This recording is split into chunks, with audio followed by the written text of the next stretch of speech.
bw'oba olonda omusajja ow'okwagala oba ow'okufumbirwa olina ebintu by'olina okutunuulira wano wammanga makinga nga sure nti omusajja gw'olonda akwagala wabula si ggwe amwagala. Kale musobola okuba nga mwenna mweyagala naye ekisinga mu byonna alina okuba nga ggwe akwagala nnyo. Kyangu nnyo okuyiga okwagala omuntu naye ate kizibu nnyo okusomesa okwagala omuntu. Nti like okusomesa omuntu okwagala. Omuntu osobola okumwagala n'ogamba kansalewo mwagala olwa bino ne bino. Naye tosobola kutendeka muntu kwagala. Kiva mu ye. Okitegeera ekyokubiri. Making sure nti omusajja gw'olonda ye musajja agenda okuwa ekitiibwa. Awa abantu ekitiibwa, agenda kuwa ekitiibwa, akwagala era akwagaliza.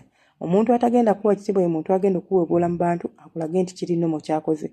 Tafuddeyo baba naye bali aboggola, ab'enganda bajja bayisaamu amaaso, buli muntu ajja muyisanga bw'ayagala. Omusajja akuwa ekitiibwa wa muwendo nnyo nga gye nkomezza mu bulamu bwo. Mulabe